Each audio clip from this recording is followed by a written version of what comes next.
Welcome to Beardy, Bruce Lee Central. Hey everybody, it's Birdie here. What's going on, guys? Okay, so we know that Bruce Lee and Chuck Norris had tons of sparring matches.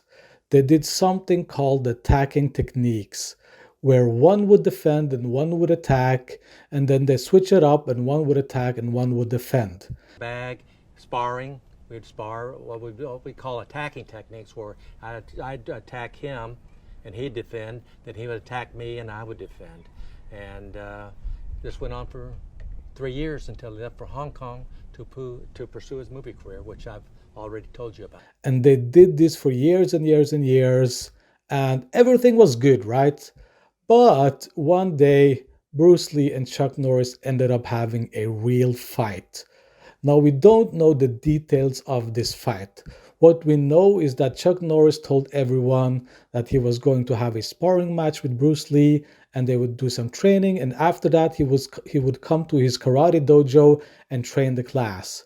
So Chuck Norris showed up to this class with a dislocated shoulder and bruises on his face.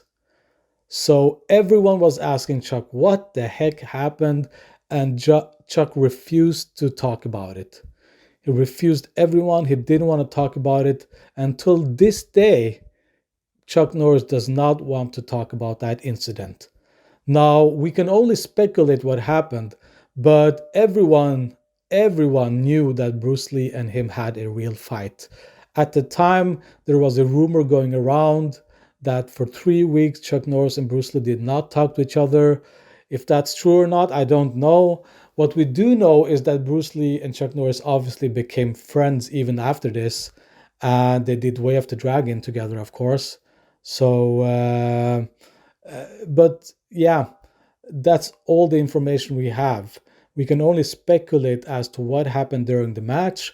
But what we do know is that right after Bruce Lee and Chuck Norris supposedly were going to have a sparring match, suddenly Chuck Norris shows up with a dislocated shoulder and bruises on his face. So, I mean, it's obvious they had a real fight. And the reason they didn't talk to each other for 3 weeks is because Chuck Norris had his ego trashed, you know? His ego was shattered, his ego was broken. Remember, Chuck Norris was the world karate champion at this time. And for him to lose to someone that's not the world karate champion was, for him, ego shattering, you know? Remember that Bruce Lee was opposed to karate. He didn't like belts, he didn't like trophies, he didn't like any of the stuff. He didn't like any of the medals, the accolades, all of that stuff. Bruce Lee was anti all of that. And that's what Chuck Norris was all about. He was all about the belts, the points, the medals, the trophies, the accolades, all of that stuff. So Chuck Norris's ego must have been totally shattered when he lost to Bruce Lee. Not only losing to Bruce Lee, but I'm just gonna stick my neck out and say that Bruce Lee completely obliterated him. I mean, if the match was even and let's say it was like almost a draw, then I bet you Chuck Norris would talk about that fight to this day. But the fact that Chuck Norris does not want to talk about it to this day, I mean, it's been 50 years later, and Chuck Norris still does not want to talk about it. If you ask Chuck Norris, he would say that, no, we only did sparring matches, we never had a real fight. And that just makes no sense at all. That someone like Chuck Norris, someone with Chuck Norris's ego would not fight Bruce Lee in a real fight does not make sense. I'm 100% sure that was a real fight, the first and only real fight that they had, and that Chuck Norris basically realized that Bruce Lee is on a whole other level. And I mean, they did the fight. I mean, obviously Bruce Lee pitched the fight to Chuck Norris, you know, in the Way of the Dragon, and he said that you're gonna lose to my character, and Chuck Norris accepted it without even arguing.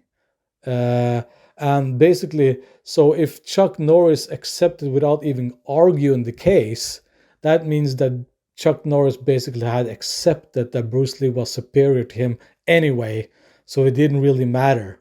So there you go, guys.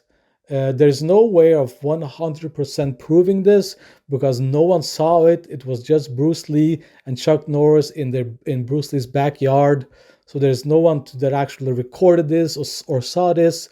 It's basically speculation, but I'm pretty sure that it actually happened. You know, suddenly Chuck Norris shows up at his dojo with a dislocated shoulder and bruises on his face right after he supposedly had a sparring match with Bruce Lee. So I'm pretty sure it actually happened. So there we go, guys. See you guys later. Bye.